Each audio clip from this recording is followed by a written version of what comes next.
Hey comic book fans, I'm going to review New 52's Aquaman series. Well, Jeff Johns left Green Lantern and he's sadly leaving Aquaman soon.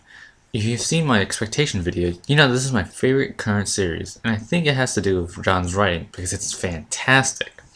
I wish Jeff Johns the best of luck, and I'm glad that he's still writing Justice League, which is still a plus. And I wish for the best with the new writer for the series, Jeff Parker. But now I'm going to go back like what I did with Green Lantern, and I'm going to go all the way back to the first story and go up to current. So let us start with Aquaman the Trench. Quick warning, there's going to be minor spoilers, so if you want to be completely clueless, then stop now. Okay, let us begin. But first let me say, I love this story. I'm not going to be here to convince you whether Aquaman is the coolest or worst superhero, but whatever you think, the story is excellent. When I got the story, I had very low expectations. I thought I was just going to have some cool moments, but this actually blew my mind away. The plot of this is that there's a swarm of savage fishes that are capturing people that live at the harbor, and they're using them for food. Aquaman lives close by with Mera, and it's up to them to save the town and fight these creatures. And that's basically it. I know the plot of this is pretty basic, but the main core of the story focuses on Aquaman. Issue 1 establishes that people don't respect Aquaman, nor do they respect Mera. They talk about how he talks to fish, or how he always needs water, and people always assume Mera's just a mermaid, which none of these are true. Aquaman is just a regular guy with superpowers, and he just wants to be with Mera.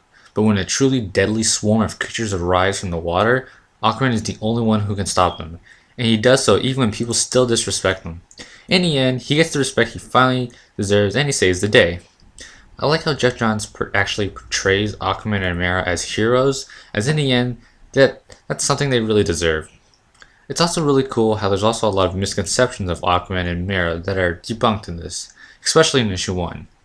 So if you have a friend who thinks Aquaman is lame because of his superpowers, check out issue 1 or volume 1, because they are wrong. Quickly, let's talk about the villain. So again, it's just a swarm of savage fishes. They don't explicitly have a name, but most people refer to them as the Trench, which doesn't make sense because they come from the trench, but that's what they'll be called, and I'll just call them that for convenience sake. You might think fishes aren't a real threat, but the trench is a real danger, as they'll kill anything for food, and they could go on land, and even Aquaman has a pretty hard time taking care of these guys. So forget Jaws, the trench is the real danger, man. They portray that dark side of how dangerous nature can really be, and I think in an Aquaman story, it works pretty well. Because they're so deadly, it makes you really want to see Aquaman fight off these guys, because Aquaman's, king of Atlantis, as most people presume. So it's really interesting to see Aquaman and Mera basically giving up their lives to save up a town of people who don't even respect them. It's pretty good writing. So the last thing I want to talk about in terms of the story would be the fight with Aquaman and Mera against the Trench.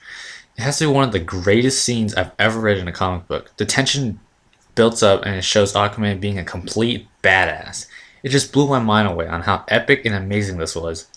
I like that it was an Aquaman fighting underwater and attacking a bunch of sea monsters, and that's all I asked for Aquaman, and it delivers, and it's very enjoyable.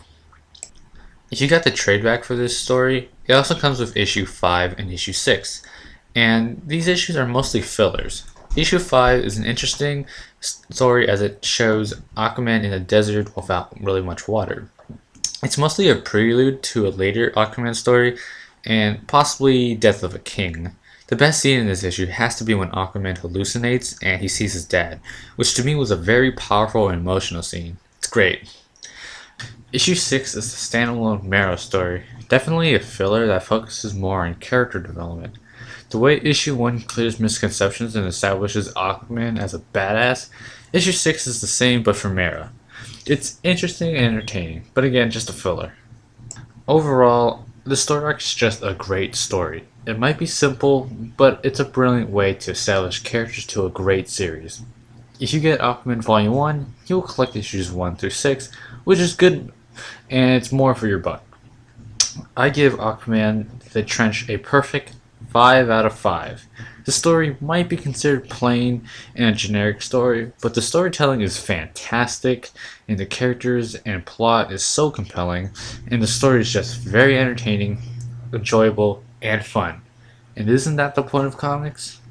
So if you want to try a new series or a new superhero, definitely try out Aquaman Volume 1. You won't regret it. Up next, the series expands and marks the return of a great villain in the next part, Aquaman: Secret of the Others.